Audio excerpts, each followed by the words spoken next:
హరి ఓం. పరమేశ్వర స్వరూపమైన సభకి నమస్కారం.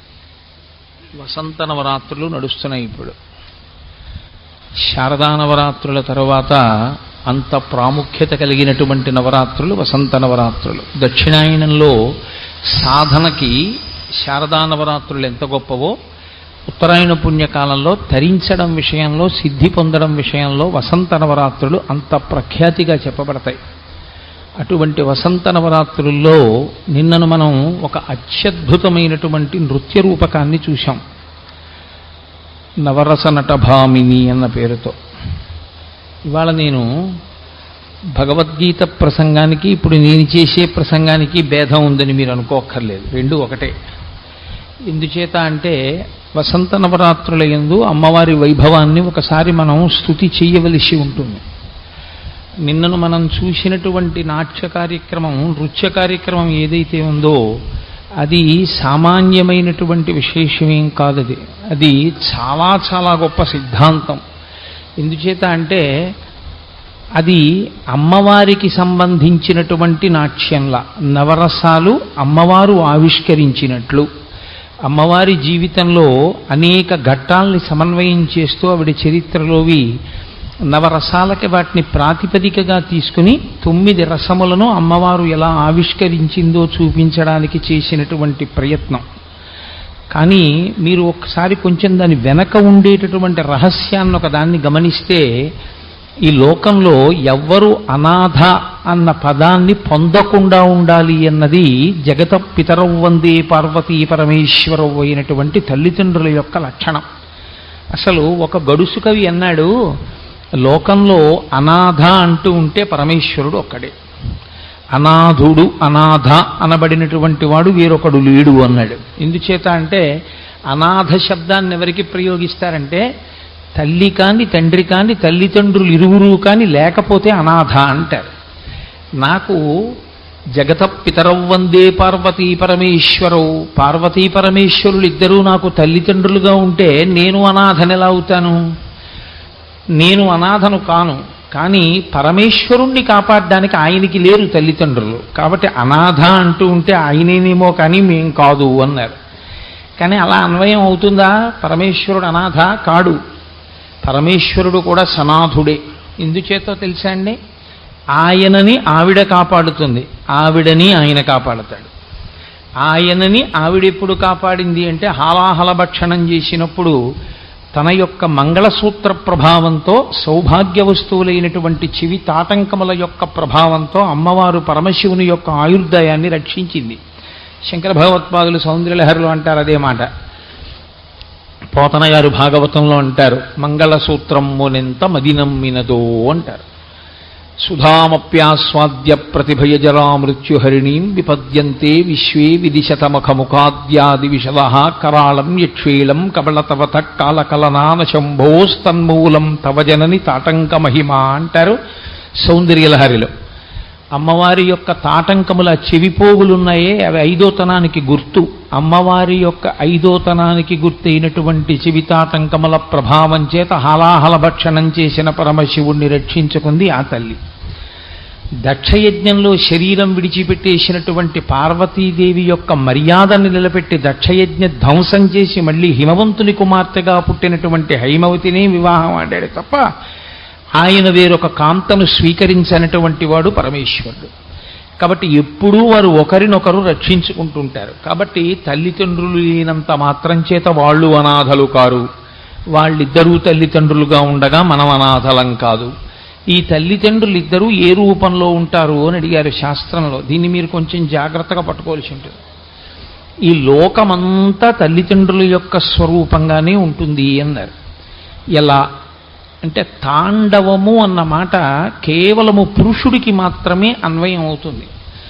తాండవం స్త్రీ చేస్తే తాండవం చేస్తోందని చెప్పకూడదు. అందుకే లలితా సహస్రనామ స్తోత్రంలో మహేశ్వర మహాకల్ప మహాప్రళయ సాక్షిణి, ప్రళయకాల తాండవం పరమశివుడు చేస్తుంటే ఆవిడ సాక్షిగా నిలబడుతుందంతే.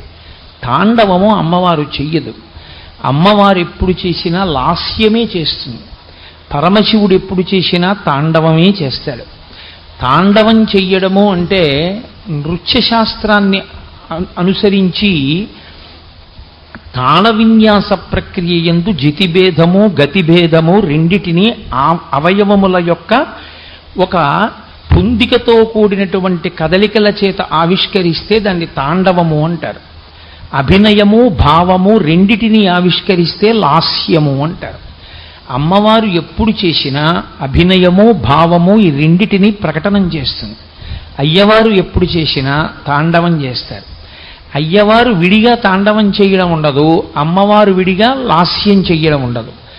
లోకమంతా అయ్యవారి తాండవం అమ్మవారి లాస్య రూపంలో కలిసిపో ఉంటుంది. ఎందుచేత అంటే మీరు కొంచెం జాగ్రత్తగా గమనించండి. నేనిప్పుడు మాట్లాడుతున్నప్పుడు నా చేతులు కదులుతూ ఉంటాయి, నాలో ఉన్నటువంటి వాయువు కదులుతూ ఉంటుంది, నా నాలుక కదులుతూ ఉంటుంది, నా గుండె కొట్టుకుంటూ ఉంటుంది, నా ఊపిరితిత్తులు సంకోచించి వ్యాకోచిస్తూ ఉంటాయి, నా జీర్ణావయవం సంకోచించి వ్యాకోచిస్తూ ఉంటుంది, నా రక్తం ఒక నియమితమైనటువంటి వేగంతో ప్రవహిస్తుంది. ఇవన్నీ తాండవం. ఇవన్నీ తాండవం అయితే నేను మాట్లాడేటప్పుడు ఏ విషయం గురించి మాట్లాడుతున్నానో ఆ విషయ సంబంధమైనటువంటి భావ ప్రకటనము నా ముఖమునందు ఆవిష్కృతమవుతుంది. ప్రధానంగా రసావిష్కరణము ఒక్క కన్నుల వలన మాత్రమే జరుగుతుంది. ఎందుకో తెలుసా అండి? భయానకం ఉందనుకోండి, మీ భయం ముఖంలో తెలుస్తుంది. కానీ భయమైన, శృంగారమైన, లేకపోతే అద్భుతమైన, హాస్యమైన నవరసాలు 9 రసాలు పలికేది, 9 రసాలు వ్యక్తమయ్యేది ఒక్క కన్నులలో నుండి మాత్రమే తప్ప మిగిలిన అవయవములు 9 రసములను ఆవిష్కరించలేవు. కాబట్టి 9 రసములను ఆవిష్కరించాలి అనుకుంటే ఖచ్చితంగా అటువంటి వాళ్ళు ఆ భావ ప్రకటన కన్నుల వలన చెయ్యగలిగినటువంటి సమర్థతను పొందినవారై ఉండాలి. అందుకే శంకర భగవత్పాదులు 9 రసాలని అమ్మవారు ఎలా ఆవిష్కరిస్తుందో సౌందర్యలహరిలో చెప్పినప్పుడు 9 రసాల్ని కళ్ళలోంచే చెప్పారు. శివే శృంగారాధ్ర తదితర జనే కుత్సనపరా సరోష గంగాయాం గిరిశచరితే విస్మయమతి అంటూ హరాహిభ్యో భీత సరసిరహ సౌభాగ్యజననీం సఖీషు స్మేరాతే తవ మయి జనని దృష్టి సకరుణ అంటూ 9 రసాల్ని అమ్మవారి కళ్ళల్లోంచే చెప్పారు.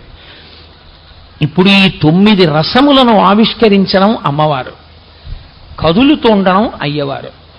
మీరు చూడండి, లోకంలో ఒక్కొక్కరు ఒక్కొక్క రకంగా కదులుతారు, ఒక్కొక్కరు ఒక్క రసావిష్కరణలో ఉంటారు. ఒకడు మంచి కోపంగా ఉంటాడు, ఒకడు నవ్వుతూ ఉంటాడు, ఒకడు భయపడుతూ ఉంటాడు, ఒకడు చెయ్యిలా చూపిస్తూ ఉంటాడు. అన్ని నవరసాలు మీకు కనపడుతుంటాయి, భావ ప్రకటన అవుతూ ఉంటుంది అందరి యందు. ఈ భావములు ప్రకటింపబడమే అమ్మవారు, అందరిలోనూ కదలికలు ఉండడమే అయ్యవారు. ఈ రెండింటిని శివ శివ అని, ఆనంద భైరవ ఆనంద భైరవి అని పిలుస్తారు. శ్రీ విద్యా సంప్రదాయంలో మూలాధార చక్రంలో వాళ్ళిద్దరూ ఆనంద భైరవ ఆనంద భైరవిగా ఆడుతూ ఉంటారు సృష్టి కారణమునందు. ఈ కదిలేటప్పుడు అమ్మవారి గుండా ఆవిష్కృతమయ్యేటటువంటిది రసము, లాస్యము. అయ్యవారి గుండా ఆవిష్కృతమయ్యేటటువంటిది తాండవము. శివ శివ హంస హంసి వీళ్ళిద్దరూ విడివిడి ఉండరు. అందుకే శివ లేకుండా శివ ఉండదు, శివ లేకుండా శివుడు ఉండడు. లోపల కదలికలు లేవనుకోండి, గుండె కొట్టుకోవట్లేదు, ఇంకా ఆయనలో కోపరసము ఉండదు, శాంతరసము ఉండదు, హాస్యరసము ఉండదు, బీభత్సము ఉండదు, భయానకము ఉండదు, ఏమీ ఉండవు. ఒకటే రసం, శవరసం. కాబట్టి లోపల శివ సంబంధమైన కదలికలుంటే శివా సంబంధమైనటువంటి రసములు ఆవిష్కృతమవుతాయి. లోపల శివ లేకపోతే శివా ఉండదు, శివా ఉండి శివుడు లేకపోవడం ఉండదు. ఇదో గమ్మత్తు. మీరు నన్ను ప్రశ్న అడగచ్చు, ఏమంటే గాలి వీస్తోంది కదా, రసం ఏముంది అని అడగచ్చు. గాలి కదులుతోందిగా, మరి కదలికలన్నీ తాండవం అన్నారుగా మీరు. మరి గాలి కదిలితే కదలిక తాండవం అయితే మరి ఈ కదలిన గాలి యొక్క లాస్యమేమి, భావమేమి ప్రకటించినట్టు గాలి? నేను మీతో ఒక మాట మనవి చేస్తాను. ఇప్పుడు గాలి చక్కగా వేస్తుంటే మనందరం సంతోషంగా ఉంటాం, అదే గాలి యొక్క రసం. ఆ గాలి తీవ్రంగా వేసిందనుకోండి మనందరం భయపడతాం, అదే గాలి యొక్క రసం. ఒక జలపాతం అలా పడుతోందనుకోండి, దానిలో ఒక శబ్దము, ఒక అందము, ఒక పడడంలో ఒక కదలిక ఉంటాయి. ఆ కదలిక తాండవం. అబ్బా అని మీరు అలా ఉండిపోవడమే అద్భుత రసం. జలపాతమును చూడడం వల్ల మీలో ఆవిష్కృతమైనటువంటి అద్భుత రసం ఏదున్నదో అదే జలపాతము యొక్క రసం. కాబట్టి ఒక తాండవము రసం లేకుండా ఉండదు, ఒక రసము తాండవము లేకుండా ఉండదు. కాబట్టి శివ లేకుండా నవరసములు ఆవిష్కృతము కావు. అది లోకంలో పెద్ద రహస్యం. అసలు నవరసనటభామిని అంటే ఈ జగత్తుకి నవరసనటభామిని అని పేరు. ఎందుకంటే అన్నీ కదులుతుంటాయి, అన్నిటిలో భావనలు ఎప్పుడూ కనపడుతుంటాయి. కాబట్టి దేన్ని పిలుస్తారంటే ఆ పేరుతో ఈ జగత్తునంతటినీ పిలుస్తారు. ఇప్పుడు ఈ జగత్తునంతటినీ పిలిచినప్పుడు మీరు కొంచెం జాగ్రత్తగా గమనిస్తే, నేను మీతో మనవి చేశాను, వీటన్నిటి యందు తాండవము ఉంటుంది, వీటన్నింటి యందు రసము ఆవిష్కృతం అవ్వడము కూడా ఉంటుంది అని నేను మనవి చేశాను. ఇందులో అమ్మవారి పరంగా రసావిష్కరణ చెప్పేటప్పుడు మీరు అయ్యవారి స్పర్శ తీసి చెప్పడం కష్టం. అయ్యవారి స్పర్శ తీసేసి అసలు అయ్యవారి సంబంధం ఏమీ లేదండి, ఇది కేవలం అమ్మవారే ఆవిష్కరించిన రసము అని మీరు చెప్పడం కుదరదు.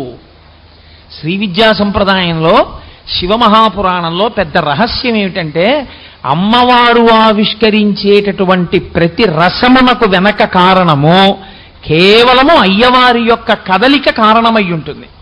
అందుకే శివ రసావిష్కరణ చెయ్యాలి అంటే శివ పక్కన పెట్టడం కుదరదు.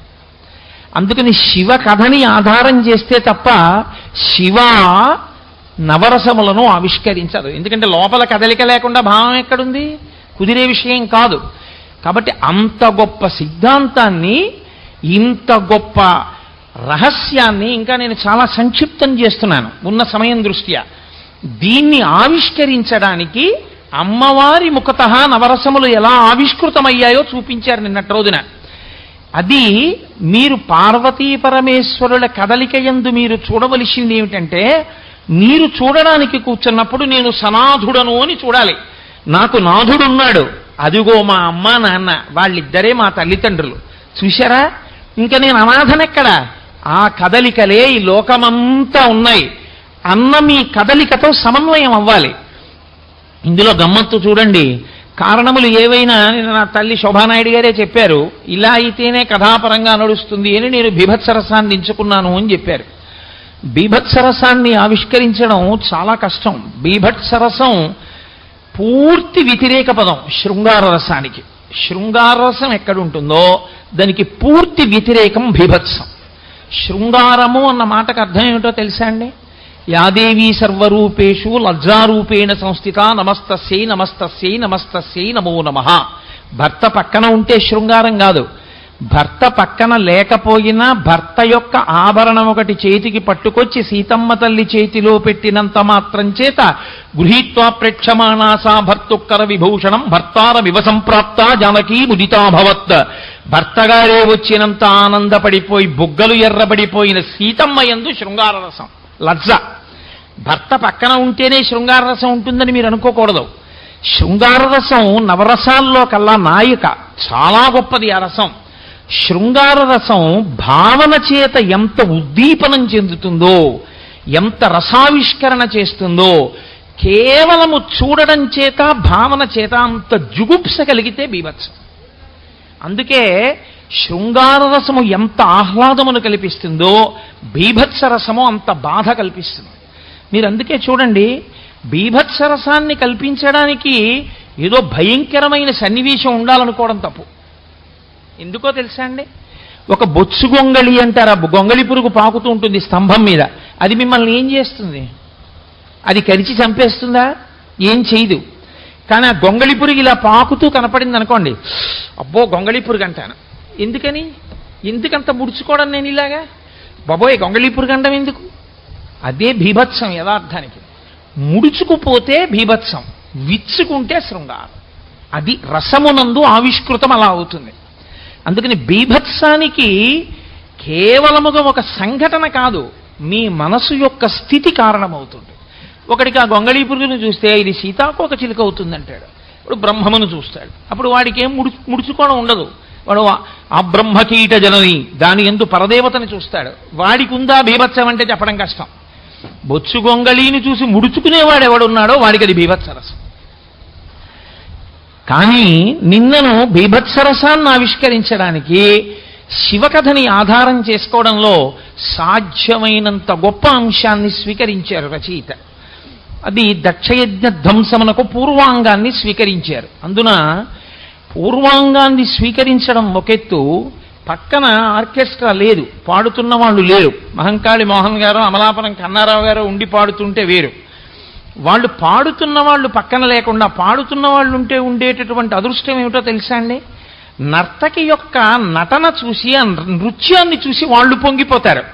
వాళ్ళ నట్టు అంగానికి, వాళ్ళ కీర్తనకి నృత్యం చేసేటటువంటి వారు పొంగిపోతారు. ఇద్దరి పొంగు మనని పొంగిస్తుంది. అది రికార్డెడ్. పైగా ఇవాళ వచ్చేటటువంటి నృత్యాలు అసలు పెదవుల కదలికలు ఉండవు. అక్కడ అది జరుగుతూ ఉంటుంది, ఇక్కడ వీళ్ళు చేసేస్తారంతే. కానీ నిన్నటిది సంప్రదాయబద్ధమైనటువంటి నృత్యం. తల్లి చేశారంటే అదేం మామూలుగా ఉండదు. అందుకని అక్కడ ఏది పాడుతోందో రికార్డు, దానికి అనుగుణంగా అది ఇలా నోరు విప్పేటప్పటికి ఇక్కడ పెదవులు కదలాలి. నేను ఎన్నో సందర్భాల్లో పరిశీలించాను అక్కడ కూర్చుని, పెదవులు కదపడం ఆలస్యం అవుతుందా అని. అక్కడ ఇలా అందుకునేటప్పటికి ఇక్కడ ఇలా పెదవులు కదిలాయి అంటే దాని వెనక ఎంత సాధన చేసి ఉండాలో మీరు గమనించండి. అంత గొప్ప రసావిష్కరణ ఇక్కడ జరుగుతుంటే చూడగలగడం మన అదృష్టం. కాబట్టి ఆ బీభత్స సన్నివేశాన్ని ఆవిష్కరించేటప్పుడు పెదవులు కదిపితే సరిపోదు, అక్కడ పాడుతున్నటువంటి పాట యొక్క అంతరార్థం తెలిసి ఉండాలి. దాని అర్థం ఏమిటో, దాని సందర్భం ఏమిటో తెలియలేదనుకోండి, వెనకటికి పానుగంటి లక్ష్మీనరసింహం గారు రాసినటువంటి సాక్షి వ్యాసంలాగా కొడుకు చచ్చిపోతే కుంభకాంభోజ రాగంలో ఏడిస్తే వన్స్ మోర్ అంటే మళ్ళీ ఏడుస్తూ పాడినట్టు ఉంటుంది. అలా ఉండకూడదు. ఆ పాడుతున్నటువంటి పాట యొక్క అర్థం తెలిసి ఉండాలి. ఆ అర్థం తెలిసి ఉంటేనే భావము ప్రకటనమవుతుంది. నిన్న చూడండి, ఇక్కడ కమల భవుడు కమల ధవుడు ఇద్దరూ కూర్చుని ఉన్నారు భార్యలతోటి. కూర్చునుంటే పార్వతీదేవి వచ్చింది. ఆవిడ నిలదీస్తోంది దక్షుణ్ణి. నిలదీసేటప్పుడు గమ్మత్తేమిటో తెలుసా అండి? పాపం కూతురికి చెప్పలేక అటు భర్తకి చెప్పలేక నలిగిపోతున్నటువంటి దక్షుడి భార్య. ఈవిడ అమ్మ వంక చూసి అంటూ, చెప్పమ్మా చెప్పు, అందులో ఎంత వశురాలైపోయారో, ఎంత అందులోకి ఒదిగిపోయారో మీరు చూడండి. దక్షయజ్ఞంలో వేరొక పార్వతి మీకు సాక్షాత్కరించింది. ఆ సందర్భంలో చూపించమంటూ, ఏమమ్మా ఈ కమలభవుడు కమలధముడు భార్యలతో వచ్చారు, 33 కోట్ల మంది దేవతలు వచ్చారని ఇలా సభని చూపించారు. అంటే అటు భర్తలు ఇటు భార్యలు కూర్చుంటే ఈ 33 కోట్ల మంది భార్యాభర్తలతో వచ్చారు. నేనేనా రాకూడదు నా భర్తతో? నీ కూతురు అల్లుడు నీకంత బరువైపోయారా? నేను రాకూడదా?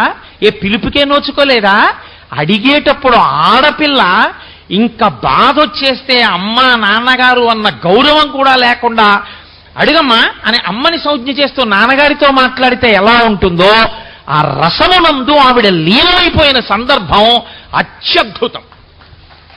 అది ఏ పాత్రికేయుడు గుర్తించకపోవడం, ఎక్కడా కనీసం దాని మీద 4 వాక్యాలు రాకపోవడానికి నేను సిగ్గుతో తలంచుకున్నాను. నిజంగా ఏమి అద్భుతమైనటువంటి రసావిష్కరణ తల్లిది నిన్నటి రోజున.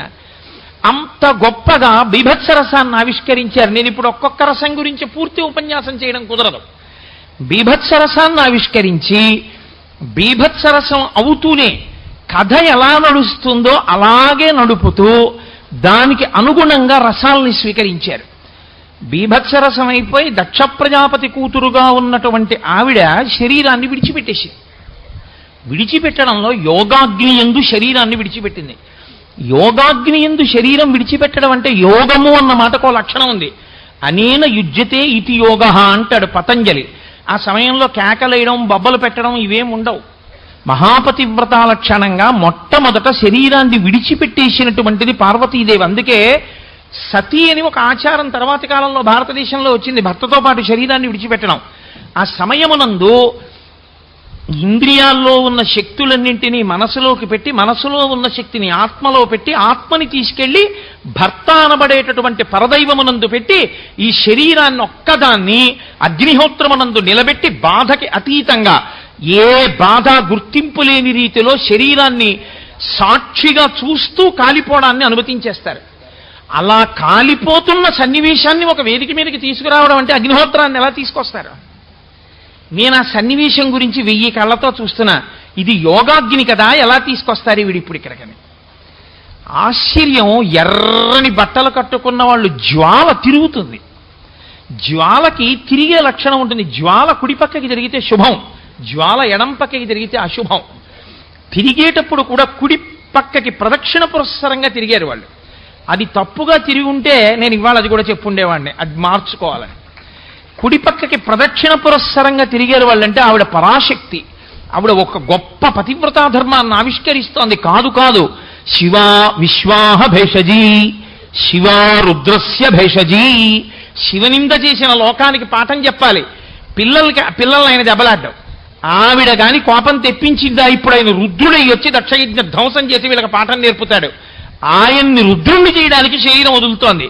అందుకే యోగాగ్ని యందు నిలబడడం అంటే ఎలా నిలబడాలో అలా ఇప్పటిదాకా ఊగిపోయినటువంటి పార్వతీదేవి అగ్నిహోత్రంలో కాలిపోతుంటే అలా నమస్కారం చేస్తూ అలా నిలబడిపోయిందంతే. అది బాగా సన్నివేశముల గురించినటువంటి పూర్వాపర విచారణ తెలిస్తే తప్ప, తత్సంబంధమైనటువంటి విషయములతో పరిచయం బాగా ఉంటే తప్ప అటువంటి రసాన్ని యథాతథంగా ఆవిష్కరించడం ఒక నర్తకికి సాధ్యం కాదు. అది చెయ్యలేరు అలాగా. అది అసలు నిన్న నా ఒక్క ఘట్టం చాలండి, పరమాద్భుతం. మీరు చెప్తే నమ్మరు. నేను అక్కడ కూర్చుని ఆవిడ పొందుతున్న ఆవేశానికి, అమ్మో నా తల్లి పార్వతీదేవి ఇంత బాధపడిపోయిందా అని అలా చూస్తుండగా నా కన్నుల వెంట నీళ్ళు ఇలా కారిపోయాయి. ఎవరైనా చూస్తే ఏమైనా అనుకుంటారేమో అని గబగబా కళ్ళతోడు తీసి ఉత్తరీయంతో కళ్ళు తుడుచుకున్నాను నేను.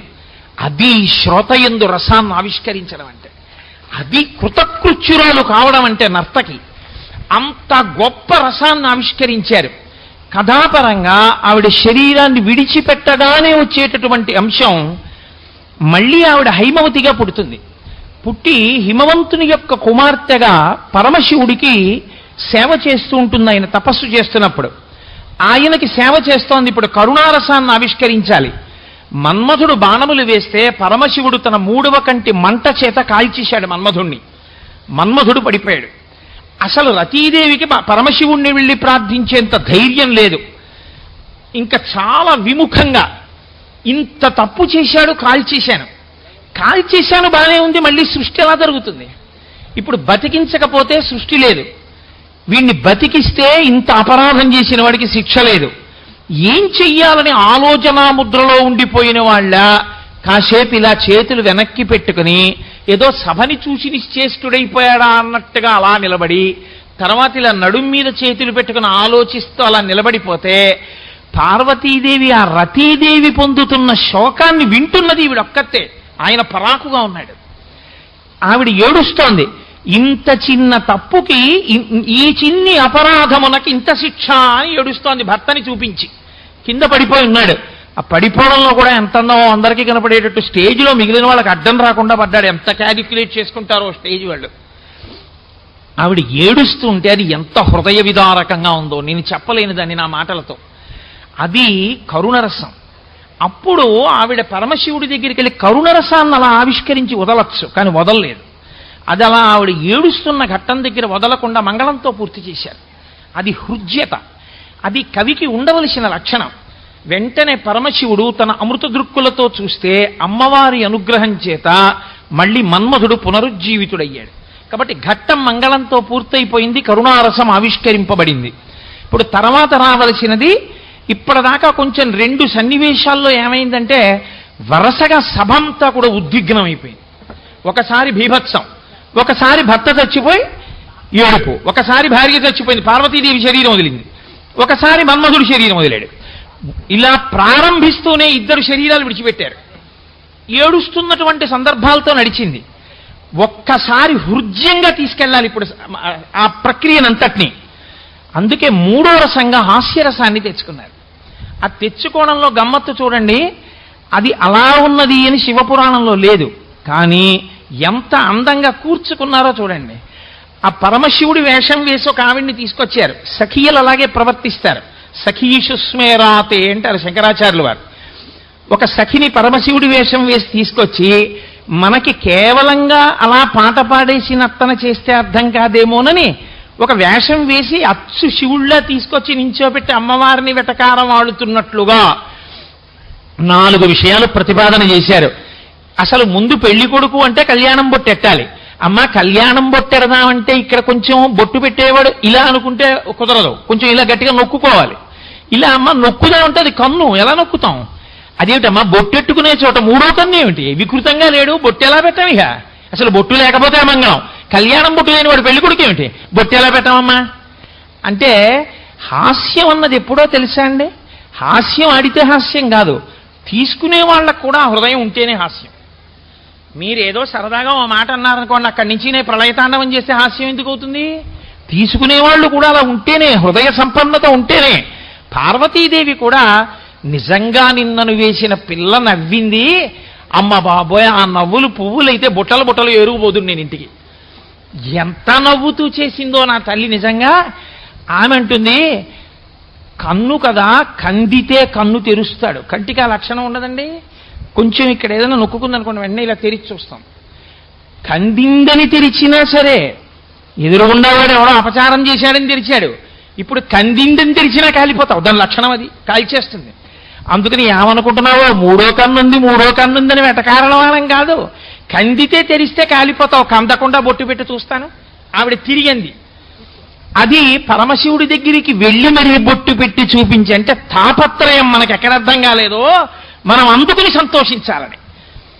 2వ సన్నివేశంగా మెళ్ళో హారం వేస్తారు. నా కుండలి నామకుటి నా స్రగ్వి నాల్పభోగవాన్ నా హస్తాభరణో నాను లిప్తాంగో నాను విద్యతే అని వాల్మీకి మహర్షి వర్ణిస్తారు ఉండవలసినటువంటి లక్షణాలు.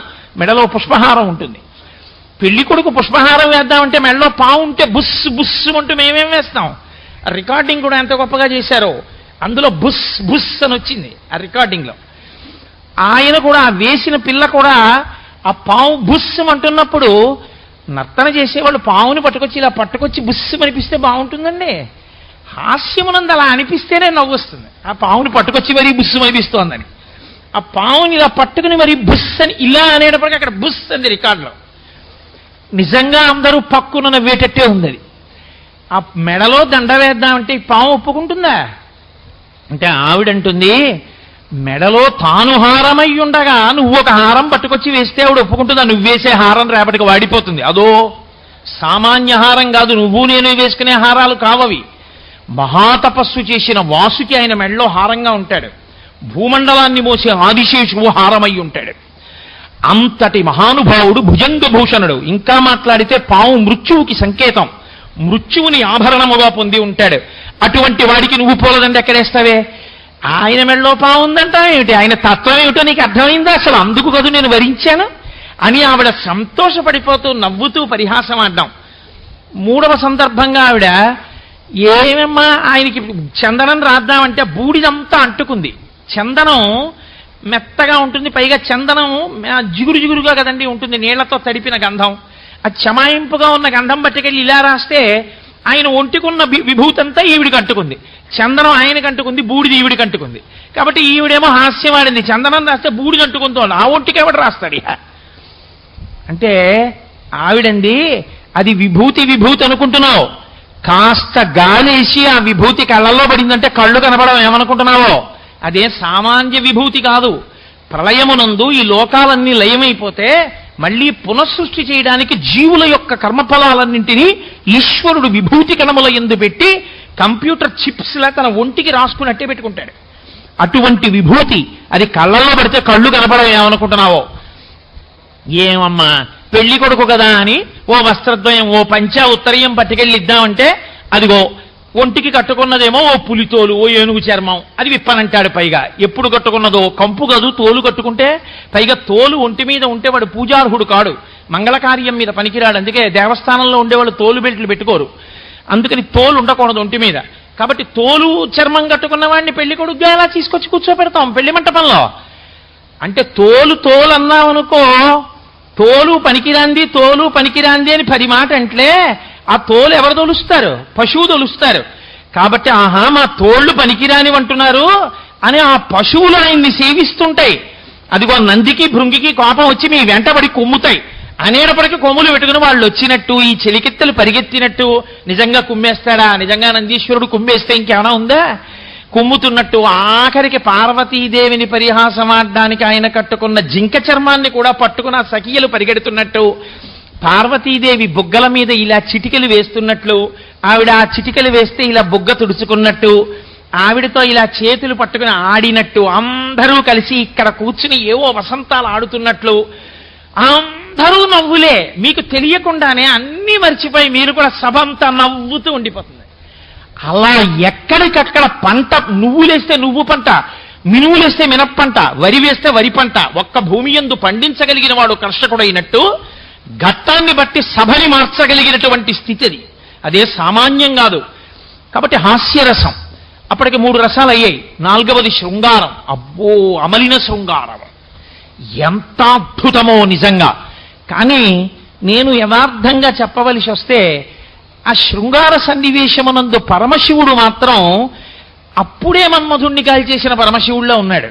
ఎందువల్ల అంటే అమ్మవారు ఆవిష్కరిస్తున్నటువంటి శృంగార రసం, ఆవిడ కన్నుల్లోంచి ఒలుకుతున్న ఆ రసం, ఇంత సభ ముందు ఇంతమంది వీడియోగ్రాఫర్లు, ఇంతమంది కెమెరాల వాళ్ళు తిరుగుతుంటే అవేవి పట్టనట్టు, పరమశివుడి గురించే తాపత్రయపడుతున్నట్టు ఆ కళ్ళంతా అలవోకగా పెట్టి ఆవిడ ఆ శృంగార రసాన్ని అభినయిస్తూ బరువుగా అడుగులేస్తుంటే పరమశివుడు కూడా శృంగారాన్ని ఆవిష్కరించడం మరిచిపోయి ఈవిడ్ని చూస్తూ నిలబడిపోయాడు. నిజానికి నిన్న అది శోభానాయుడు గారి ప్రతిభ. ఆ ప్రతిభకి ఎవడైనా అంతే, అలా కావలసిందే. అక్కడ ఎవడు శివుడిగా వేసినా బహుశా అంతకన్నా చేయలేడేమో. కాబట్టి అంత గొప్ప సన్నివేశం నాకు చాలా గొప్పగా అనిపించింది. ఎక్కడంటే సాహిత్యమునందు అమలిన శృంగారం ఒక్క మాట దోషభూయిష్టంగా లేదు. అసలు నిన్న నా నాట్యం చెయ్యడంలో కూడా మీరు గమనించుంటారు. ఇలా నడుం దగ్గర చెయ్యేసి పట్టుకున్నట్లుగా ఉంది చూడ్డానికి, కానీ చెయ్యి 2-3 అంగుళాల దూరంలో ఉండి పార్వతీదేవి పాత్ర పోషించిన వారి శరీరానికి చెయ్యి ఏమలపాటునందు కూడా తగలకుండా ఎంత పవిత్రంగా, ఎంత సభాముఖంగా చెయ్యడానికి యోగ్యంగా, ఎంత గొప్ప రసావిష్కరణ నిజంగా. అందులో ఆ శృంగార రసాన్ని అభినయించడంలో అక్కడ ఆవిడ వేదిక మీద కూర్చుని పరమశివుడి గురించి తన్మయత్వంతో ఉంటే శివుడి వెనక నుంచి వచ్చినా తన్మయత్వంలో మరి పట్టించుకోనట్టు, ఆయన అటెళ్తే ఈవిడ ఇటు తల తిప్పి చూసినట్టు, ఆయన అటెళ్తే మళ్ళీ ఆవిడ ఇటు తిరిగినట్టు, నిజంగా వేదిక మీద కూర్చొని అంత చూడనట్టు ఉండగలగడం ఎంత పాత్రలో లీనమైపోవాలండి. ఆయనేమో ఆ వెనక్కి వెళ్ళి కొంచెం శబ్దం చేస్తే ఇలా లేచి నిలబడి ఆయన్ని చూడగానే ఇలా ఆనందపడిపోయి సంతోషపడిపోయి ముఖంలోంచి ఇలా సిగ్గులు ఒలికించేసి, అయ్య బాబోయ్ ఆవిడకు ఆవిడే సాటి, నాకు మాటలతో కూడా నేను అలా ఒలికించలేను. అంత గొప్ప శృంగార రసాన్ని ఒలికించడం ఒకెత్తైతే ఆ సాహిత్యం నిజంగా అమలిన శృంగారం. అందులో ఒక చరణం నాకు ఆశ్చర్యపోయాను. నా ఒంటి మీద ఉన్న పచ్చకర్పూరం అంతా నీకంటుకుపోయింది, నీ ఒంటి మీద ఉన్న విభూతి అంతా నాకంటుకుపోయింది, అంతే. ఇంకా అర్థం చేసుకోవడానికి ఏం కావాలి? అది ఎక్కడదో తెలుసా అండి? శంకరాచార్యులు వారి ప్రాతస్మరామి స్తోత్రంలోది. ప్రాతస్మరామి పరమేశ్వర బాహుదండాన్ ఖట్వాంగశూల హరిణాహ పినాకయుక్తాన్ గౌరీ కపోలకు చరంజిత పత్ర రేఖాన్ సవర్ణ కంకణ మణిద్యుతి బసమానాం. శంకర భగవత్పాదులు చేశారు. పరమశివ, తెల్లవారగానే నీ చేతి వంక చూస్తే రాత్రి పార్వతీదేవి తన స్తనముల మీద అలదుకున్నటువంటి కస్తూరి రేఖలు నీ అరిచేతి కంటుకొని కనబడుతున్నాయన్నారు. ఇంకా వివరించాలా? చాలు శృంగారాన్ని వర్ణించడానికి. శంకరాచార్యుల వారి సాహిత్యాన్ని ఆదర్శంగా తీసుకునే ఎవరో అటువంటి రచనని చేశారు. చేసి ఆడదానికి సిగ్గు కదండి, పార్వతీ పరమేశ్వరుల యొక్క ప్రణయాన్ని చూసి సాటి ఆడదైన కంగ సిగ్గుపడి కొప్పులోకి జారిపోయింది, ఇక చూడలేక. శృంగారము ఆవిష్కారం కదా, విచ్చుకోవడం. ఆయన తల మీద చంద్రవంక చూసి కలువ, ఈవిడ మెడలో కలువ అనుకోండి, లేకపోతే ఆవిడ సిగలో కలువ అనుకోండి, ఆ కలువ బాగా విచ్చుకుందిట. చంద్రస్పర్శకి, చంద్రకిరణ స్పర్శకి కలువలు విచ్చుకుంటాయి. ఆవిడ హృదయము విచ్చుకుంది, గంగ సిగ్గుపడిపోయింది. ఆ రసావిష్కరణం నిజంగా శృంగార రసం అత్యద్భుతం. ఇవన్నీ ఒకెత్తి ఇప్పటికి 4 రసాలు నేను పూర్తి చేసేసాను, అంటే అంతకన్నా సమయం లేక. 5వ రసం భయానకం.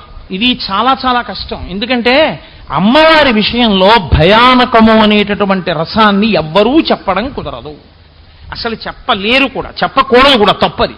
అందుకే అమ్మవారి నవరసాలు ఆవిష్కరించడంలో అందరూ ఇబ్బంది ఎక్కడ పడిపోతారంటే భయం చెప్పడం ఎలా. ఎందుకంటే ఆవిడకే స్వయంగా భయాపహ, భయమును పోగొడుతుందని ఓ పేరు. మృత్యుదారు కుఠారిక, మృత్యువనే దారువుకు ఆవిడ గొడ్డలి వంటిది. మృత్యువు పెద్ద భయం, ఆ మృత్యువుని పోగొడుతుంది. అసలు ఆవిడికి భువన భయ భంగవ్యసనిని అని ఒక పేరు. భువనముల యొక్క భయాన్ని పోగొట్టే తల్లి అని ఒక పేరు. అటువంటి తల్లికి భయం ఏమిటి? ఇంకా ఆవిడ భయపడిందని చెప్పడం ఏమిటి? అర్ధరహితం, అసలు చెప్పడం కుదరదు, అది సాధ్యం కాదు కూడా. అందుకే గజాసుర వృత్తాంతాన్ని స్వీకరించాను కానీ అది పూర్తిగా అంగీకారయోగ్యమా అంటే కుదరదు. ఎందుచేత అంటే గజాసుర శరీరము కూడా ప్రకృతి వికారము కాబట్టి అమ్మవారే. ప్రకృతి వికారమైన శరీరమునందు శివుడు ఉన్నట్టే శివలింగం పక్కన సాకారంగా అమ్మవారు ఉంటుంది, లింగరూపుడై పరమేశ్వరుడు ఉంటాడు. లోపల లింగరూపుడై పరమాత్మ ఉంటాడు, ప్రకృతిగా అమ్మవారు ఉంటుంది శరీరంగా. గజాసురుడి శరీరం మాత్రం అమ్మవారు కాదేమిటి? అమ్మవారి ఎందే శివుడు ఉన్నాడు. అప్పుడు కూడా కైలాసం ఖాళీ అయిపోతే అమ్మవారు భయపడిపోవడం అన్నది లోకంలో ఉండదు. ఆవిడ పూర్వజా త్రిపురాంబిక, ఆవిడికి తెలియనిదేం ఉండదు. ఏది ఏం జరుగుతుందో ఆవిడికి అన్నీ తెలుసు. ఆ మాటకొస్తే శివ శివ వాళ్ళిద్దరి మధ్య అభేదం, ఆవిడికి భయం ఏమిటి? కాబట్టి భయం కుదరదు. కానీ ఎలాగో అలా పెట్టాలి. అందుకే శంకరాచార్యుల వారంతటి వారు భయం చెప్పడం ఎలా అని ఆలోచించారు అమ్మవారి గురించి నవరసాలు చెప్తూ. ఆయన ఒక అత్యద్భుతమైనటువంటి విషయాన్ని తీసుకున్నారు. ఆయన ఎలా తీసుకున్నారంటే ఇంకోలా భయం చెప్తే బాగుండదని స్త్రీ సహజమైనటువంటి బిడియాన్ని భయంగా అందంగా ఆవిష్కరించారు. పరమశివుడు యొక్క లీలలు వర్ణిస్తుంటే సంతోషంగా ఆవిడిలా ఆయన చేయి పట్టుకుంది, మా ఆయన ఇంత గొప్పవాడని. పరమశివుడి చేతులకి కూడా పిల్లపావులు చుట్టుకుని ఉంటాయి, పాము అడుగున చల్లగా ఉంటుంది. అమ్మవారి చెయ్యిలా పట్టుకుంటే పరమశివుడి చేతికి ఉన్నటువంటి పాము కంకణంలా ఉన్నది విప్పుకుని మెల్లిగా అమ్మవారి ఒంటి మీదకి పాకింది, ఆవిడ చేయి మీదకి. చల్లగా ఏదో తగిలితే ఆవిడ ఇలా చూసింది. ఆవిడ ఎప్పుడు పావులు ఆభరణంగా వేసుకోదు, ఆవిడ హారాలు వేసుకుంటుంది. ఓ పాము తన మీదకి ఎక్కేటప్పటికి ఎంత అమ్మవారైనా అకస్మాత్తుగా పాము పిల్ల ఎక్కుతుంటే ఇలా అంది, హరాహిభ్యోభీత, అలా అంది కాబట్టి భయపడింది అన్నారు శంకరాచార్య. అంతకన్నా చెప్తే బాగుండదు, ఇంక అమ్మవారికి భయం అని అంత అందంగా చెప్పారు శంకర భగవత్పాదులు. అందుకని నేను దాన్ని అక్కడతో వదిలేస్తున్నాను. బహుశా ఇంకంతకన్నా అవకాశం లేకపోయి ఉండవచ్చు. భయానకం తర్వాత అద్భుత రసం. అద్భుత రసంలో పరమశివుడు పార్వతీదేవి ఇద్దరూ తాండవ ప్రక్రియ ఎందే మగ్నమై ఉన్నట్లు, పరమశివుడు అమ్మవారి కన్నా గొప్పవాణ్ణి అనిపించుకోవడం కోసమని విష్ణువుని పిలిచి స్థాయి పెంచమని అడిగినట్లు ఆయన మృదంగాన్ని గట్టిగా వాయిస్తుంటే ఈయన ఇంకా బాగా తాండవం చేస్తుంటే, అబ్బా ఏమి తాండవం అని పార్వతీదేవి ఇలా మోకాళ్ళ మీద కూర్చుని ఇలా చూస్తూ ఉండిపోయినట్టు, తాండవం చేసి చేసి పరమశివుడు అమ్మవారిని ఇలా చూస్తూ ఉండిపోయినట్టు ఉంది. నాకనిపించింది ఆయన తాండవం చూసి ఈవిడ అద్భుత రసాన్ని పొందిందా, ఆవిడ అలా కూర్చుని బుగ్గన చెయ్యి పెట్టుకుని చూస్తే అసలు ఆవిడ అలా ఉండడం అద్భుతంగా అనిపించి శివుడు ఆగిపోయాడా అని నాకు అనిపించింది. అసలు ఎవరికి అద్భుతం నాకు అర్థం కాలేదు, అంత అద్భుతంగా మనకు అనిపించింది ఆ రసం. చాలు కదా పండిందనడానికి. కానీ నా మటుకు నేనైతే చెప్పమంటే ఎన్ని సలహాలన్నా చెప్తావు, అనుకోకపోతే నేను ఒక్క మాట చెప్తా. దాన్ని స్వీకరించడం కన్నా అక్కడ శంకర భగవత్పాదులు చేసిన సూచన ఒకటి ఉంది. నవరసావిష్కరణలో అద్భుత రసావిష్కరణ ఎందు పరమశివుని యొక్క గొప్పతనాన్ని సరస్వతీదేవి వీణ మీద వాయిస్తుంది. విపంచాగాయంతి వివిధమపదానం పశుపతే, త్రిపురాసుర సంహారము, మన్మథ సంహారము, మార్కండేయుడికి ఆయుర్దాయం ఇవ్వడం, యమధర్మరాజు వక్షస్థలం మీద తన్నడం, ఎవ్వరూ చెయ్యలేనటువంటి అత్యద్భుతమైనటువంటి కృత్యాలు, ఇటువంటివన్నింటినీ వర్ణిస్తూ ఆవిడ వింటుంటే అంతటి పార్వతీదేవి కూడాట ఇలా అంటుందిట, తాంబూలపూరితముఖి తాంబూలారుణపల్లవాదరయుతే తటంకహారాన్వితే వీణానాద నిమీలితార్ధనయనే విప్రస్థచూళింబరే. తాంబూల రసాన్ని ఆస్వాదిస్తూ ఇలా తలూపుతూ, అబ్బా ఏమి భర్త, ఏమి అద్భుతం, ఎంతటి మహానుభావుడు నా భర్తని పొంగిపోతుందిట. దానివల్ల వచ్చే ప్రయోజనం ఏమిటో తెలుసా అండి? ఎప్పుడైనా అమ్మవారి సందర్భంగా మీరు ఏది చేస్తున్నా పరమశివుడికి సంబంధించినటువంటి వైభవాన్ని కీర్తిస్తే అమ్మవారు పరిపూర్ణంగా అనుగ్రహిస్తుంది. అందుకే సౌందర్యలహరి చేసిన శంకరాచార్యుల వారు శివశక్త్యాయుక్తో శివశబ్దంతో మొదలుపెట్టారు. శివుని యొక్క వైభవర్ణనకే ఆవిడ అద్భుత రసాన్ని ప్రదర్శించినట్లుగా ఆ ఘట్టాల్ని తెచ్చి అంత అందంగా కూర్చాలి అంటే అది తల్లి శోభానాయుడు గారు లాంటి కారణజన్మురాలకి తప్ప అన్యులకి సాధ్యమయ్యే విషయం కాదు. ఒడ్డున కూర్చుని సలహాలు ఎన్నైనా చెప్తామనుకోకపోతే అద్భుత రసం విషయంలో కొంచెం మార్పు చేస్తే ఇంకా అద్భుతమైన రసం పండుతుంది అని నేను అనుకుంటున్నాను. కాబట్టి అది అద్భుత రసం బాగుంది. తర్వాత భయానక రసం అయిపోయింది, అద్భుత రసం అయిపోయింది, హాస్యరసం అయిపోయింది, శృంగార రసం అయిపోయింది. ఇక అమ్మవారు రౌద్రరసంలో ఆ మహిషాసురుణ్ణి మర్దించడం కోసం అని చెప్పి అమ్మవారు బయలుదేరినప్పుడు అతను మాట్లాడుతున్న మాటలకే ఆవిడకు వచ్చినటువంటి కోపం, ఆవిడికంత కోపం వచ్చిన తరువాత ఆవిడ ఆయుధాల్ని తీసుకుని అతనితో యుద్ధం చేసేటప్పుడు వీరరసం, ఈ వీరరసం తర్వాత శాంతరసం. అమ్మవారు ఒక్కతి వేదిక మీద ప్రశాంతంగా కూర్చున్నట్లు చూపించారు. చాలా బాగుంది. ఎందుచేతనంటే అదే సామాన్యమైన ప్రక్రియ కాదు. ప్రత్యేకించి మహిషాసురుడు పార్వతీదేవి యుద్ధంలో ఆవిడ బాణం వేస్తే అలవోకగా తీసి అవతల బారేసినట్లు, ఆయన త్రిశూలం పెట్టి కొడితే గదాదండం ఓ మూలకెళ్ళిపోయి మళ్ళీ వీళ్ళకి అడ్డు రాకుండా ఓ పక్కన పడి మళ్ళీ ఎవరో పరిగెత్తుకొచ్చి తీయడానికి అవసరం లేకుండా వెళ్ళిపోయేటట్టుగా కొట్టడం, ఉన్న స్టేజిని అందంగా వాడుకుని బాణం విసిరేసేటప్పుడు ఆ మూలకెళ్ళిన తర్వాత చేత్తో పట్టుకుని అడ్డుపడేసేటట్టు స్టేజిని ఎంత బాగా వాడుకున్నారు అనడానికి అది నృత్యం చేసే వాళ్ళ ప్రతిభకి పట్టాభిషేకం. మహిషాసురుడు అంతటి శోభానాయుడు గారు శృంగారరసం ఆవిష్కరిస్తే శివుడే తెల్లబోతే మహిషాసురుడు మాత్రం అంత విచ్చలవిడిగా చేయడం నేను చాలా తెల్లబోయాను. అబ్బో, ఆయన 4 అంగల్లో దాటేసేవాడు స్టేజిని చివరి నుంచి ఆ చివరి వరకు. ఆ కొమ్ములు ఆయన నిజంగా రాక్షసుల్లాగే పరిగెత్తడంలో దీపాన్ని కూడా కింద పారేశాడు తన్నేసి. అంత గొప్పగా చేసేసి ఆఖరణ త్రిశూలం పెట్టి పొడిచేసి స్టేజి మధ్యలోకి వచ్చి పడిపోయి అయ్యిగిరి నంది నినంది తమోది నివిశ్వ వినోది నినంది నుతే అని మహిషాసుర మర్దని జరుగుతుండగా పుష్పవృష్టి కరుస్తూ ఆవిడ వీరరసంతో ఇలా ఊగిపోతూ రౌద్రరసంతో ఆ తరువాత ఋషుల యొక్క స్తోత్రానికి శాంతపడినటువంటి తల్లిగా ఆవిడ వేదిక మీద కూర్చుని ఉన్నప్పుడు ఉన్నటువంటి శాంతరసంలో అమ్మవారితోటి పూర్తి చేయడం అత్యద్భుతంగా పండించారు నవరసాలని. కానీ నేను ఒక్క మాట మనవి చేయవలసి ఉంటుంది. అమ్మవారి విషయంలో శాంతము లేదని కానీ, శాంతము రసము కాదని కానీ, శాంతము ఉండకూడదని కానీ, అమ్మవారు శాంతరసం ప్రకటించకూడదని కానీ ఎవ్వరు అనరు. కానీ అమ్మవారిని శాంతరసం చెప్పకూడదు అంటారు. ఎందుచేత అంటే దానికి ఒక లక్షణం ఉంది. అమ్మవారు శక్తి స్వరూపం. శక్తి ఎప్పుడూ కదులుతుంది. అన్ని కదలికలు అణిగిపోయి ఏ భావోద్రేకము లేకుండా ఉండిపోతే శాంతమని గుర్తు. అందుకే శాంతం ఉంటే అన్నీ ఉంటాయి, శాంతం లేకపోతే ఏమీ ఉండవు. అలా అన్నీ అణిగిపోయి తనలో తాను రమించేవాడు శివుడు. ఎప్పుడూ కదులుతూ ఉండేది అమ్మవారు. అమ్మవారు కానీ శాంతరసంలో కూర్చుంటే శివుడు అయిపోయిందని లెక్క. ఇంకా కదిపేవాళ్ళు ఎవరు శివుణ్ణి? శివశక్త్యాయుక్తోది భవతి శక్త ప్రభవితం. ఆయన కదలాలి, కామేశ్వరుడు అవ్వాలంటే ఆవిడ కదులుతూనే ఉండాలి. అందుకే అమ్మవారి విషయంలో శాంతరసంతో పూర్తి చెయ్యరు, వాత్సల్య రసంతో పూర్తి చేస్తారు. జగజ్జనని కాబట్టి ఆవిడ దృశాద్రగీయస్యాదరదలిత నీలోత్పల రుచాదవీయంసం దీనం స్నపయ కృపయా నలపి శివే అంటారు శంకరాచార్యుల వారు. బిడ్డల్ని చేసి వాత్సల్యాన్ని కురిపిస్తుంది ఆ తల్లి. ఆవిడ అబ్రహ్మకీట జనని, ఈ లోకాలకన్నిటికీ తల్లి కాబట్టి వాత్సల్య రసంతో పూర్తి చేస్తారు. శాంతరసంతో ఉండకూడదని నేను అంటలేదు, కానీ శాస్త్ర మర్యాద గురించి నేను మాట్లాడుతున్నాను. చిట్ట చివర ఒక్క మాట చెప్పి నా ఉపన్యాసాన్ని పూర్తి చేసేస్తాను. నవరసనటభామిని అని దీనికి పేరుంచారు. కానీ నవరసనటభామిని అనేటటువంటి శబ్ద ప్రయోగాన్ని చెయ్యరు, అమ్మవారి మీద చెయ్యకూడదు అని. ఎందుచేత అంటే భామిని అన్న శబ్దాన్ని ప్రత్యేకించి జగదంబ స్వరూపమైనటువంటి అమ్మవారి మీద వాడకూడదు అని శాస్త్రమునందు నిషేధం.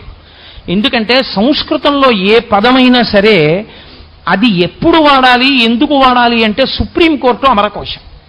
అమరకోశాన్ని మించి ఇంకా సుప్రీంకోర్టు ఉండదు, అమరకోశాన్నే ఆధారం చేసుకుంటారు. అమరకోశం భామిని అన్న మాటకి వ్యుత్పత్తి చెప్పింది. అపారమైన కోపము తన స్వభావంగా ఉండి, కోపము స్వభావమైన కారణం చేత తత్సంబంధమైన రసములను మాత్రమే పండించగలిగినటువంటి స్త్రీకి భామిని అని పేరు. తప్ప కోపము స్వభావము కాకుండా ఇతర రసములను పోషించగలిగినటువంటి స్త్రీ అయితే ఆవిడ్ని భామిని అన్న పేరుతో పిలవకూడదు అని చెప్తారు. ఇప్పుడు పార్వతీదేవి యందు మీరు హాస్యరసాన్ని చూపించాలి అంటే ఆవిడ భామిని అయితే ఆవిడ తిరగబడుతుంది. ఆవిడ్ని ఏమైనా అన్నారనుకోండి, హాస్యానికి ఏమైనా అన్నా తమలపాకతో ఇందమ్మా అంటే తలుపు చెక్కతో అందమ్మా అంటుంది. కాబట్టి వెంటనే శృంగార రసం హాస్యరసం ఇవి కుదరవు. కాబట్టి నవరసనట భామిని అన్న శబ్దాన్ని శాస్త్రీయ ప్రయోగం చేస్తూ 41వ శ్లోకంలో మహీమూలాధారే అన్న శ్లోకంలో నవరసములు నయనిష్కృతమైనటువంటి అమ్మవారిని చూపిస్తే ఎప్పుడైనా ఏమని పిలవాలో పేరు చెప్పారు ఆయన. నవరస మహాతాండవ నటి అని పిలవాలి అని చెప్పారు. అందుకని అంతే పేరు. ఇప్పుడు నేను అలా ఎందుకంటారు అన్న దాని గురించి వ్యాఖ్యానం చేయడానికి సమయం సరిపోదు. నేను తప్పు అని అంటలేదు, కానీ శాస్త్రము చేత అంగీకార యోగ్యము మాత్రము కాదు అని. చాలా సంస్కారయుతమైనటువంటి తల్లి, అంతర్జాతీయ ప్రఖ్యాతి వహించినటువంటి తల్లి, విదుషీమణి, స్వయంగా రచన చెయ్యగలిగినటువంటి ప్రతిభాశాలి, అత్యంత భక్తి ప్రపత్తులు కలిగిన వారు, విశేషించి గొప్ప గురుభక్తి కలిగిన వారు. అందులో కోటేశ్వరరావు గారు ఏమైనా మార్పు చెయ్యవలసింది ఉంటే మీరు సూచన చెయ్యవచ్చు అని నాకు స్వేచ్ఛ ఇచ్చిన కారణం చేత నేను నవరసనట భామిని అన్న శబ్ద ప్రయోగాన్ని శాస్త్రీయంగా చెయ్యరు. దాని బదులు శంకర భగవత్పాదులు ఏం చెప్పారో దాన్ని మనం స్వీకరించడం పరమశాస్త్రీయమవుతుంది. దాని వలన అమ్మవారు కూడా ఎంతో సంతోషిస్తుంది అని మనవి చేస్తూ, ఇంత గొప్ప నృత్య కార్యక్రమాన్ని చూడగలిగినటువంటి అదృష్టాన్ని వసంత నవరాత్రుల్లో మనకి కల్పించినటువంటి సుబ్బారావు గారికి వ్యక్తిగతంగా మనందరి తరపున నేను కృతజ్ఞతలను ఆవిష్కరిస్తూ, అంత గొప్ప నృత్య కార్యక్రమాన్ని మాకు అందించి ఒక పక్క ఇక్కడ నాట్యం చేస్తూ, ఒక పక్క అక్కడ అనౌన్స్మెంట్ చేస్తూ, ఓ పక్క వ్యాఖ్యానం చెప్తూ, ఓ పక్క శిష్యులందరికీ ఆదేశాలు ఇస్తూ, ఒక పక్క పాత్ర పరిచయం చేస్తూ, ఒక పక్క ఈ సంభారాలన్నింటినీ ఏర్పాటు చేసుకుంటూ, ఓ పక్కన అలాంటి అల్పజ్ఞుడు చెప్పిన మాటలు కూడా వింటూ, అంత వినయంతో అంత ఔదార్యంతో ఉండగలిగినటువంటి ఆ తల్లి యొక్క వైభవానికి నటరాజు యొక్క అంశగా వచ్చినటువంటి పద్మశ్రీ డాక్టర్ శోభానాయుడు గారికి నేను హృదయపూర్వకంగా కొవ్వాడ కాకినాడ ప్రజలందరి తరపున పెద్దరికాన్ని మీరు నాకు ఇస్తారు కాబట్టి నేను స్వతంత్రంగా తీసుకుని ఆవిడికి హార్దిక కృతజ్ఞతాంజలులను ఆవిష్కరిస్తూ, బ్రాహ్మీమయమూర్తులు అంటారు, అసలు నటించడం సాధ్యం కానటువంటి విషయాలు. బ్రాహ్మీమయమూర్తులు పిల్లలతో గోళీలు కూడా ఆడుకుంటారు, ఆ చేష్టితములు అద్భుతంగా ఉంటాయి. ఆవిడిప్పుడు సర్వం సాయిమయం అనేటటువంటి ఆ అద్భుతమైనటువంటి నృత్య కార్యక్రమాన్ని చేస్తారు. మళ్ళీ ఒకసారి పోతన గారు చెప్పినట్టు చూపుల శ్రీపతి రూపము నాపోవక త్రావి త్రావి హర్షోద్ధతయై. ఒక ఇంద్రియం చెయ్యవలసిన పని ఒక ఇంద్రియం, నోటితో తాగవలసిన దాన్ని కన్నులతో తాగుదాం, చెవులతో తాగుదాం. అందుకు సంసిద్ధులు కావలసిందిగా ఇవాళ భగవద్గీతని పక్కన పెట్టి అంత గొప్ప నృత్య కార్యక్రమం జరిగిన సందర్భాన్ని పురస్కరించుకుని దాన్ని ఒక్కసారి విహంగ వీక్షణం చేస్తూ కృతజ్ఞతాంజలులను ఆవిష్కరించడానికి అవకాశంగా ఇవాల్టి ఉపన్యాస కార్యక్రమాన్ని స్వీకరించినందుకు, భగవద్గీత చెప్పనందుకు నన్ను మన్నించవలసినదిగా వేడుకుంటూ ఈ కార్యక్రమాన్ని ఇంతటితో ముగిస్తూ తర్వాత కార్యక్రమాన్ని సుబ్బారావు గారు ప్రారంభింపజేస్తారని మీకు మనవి చేస్తూ స్వస్తి.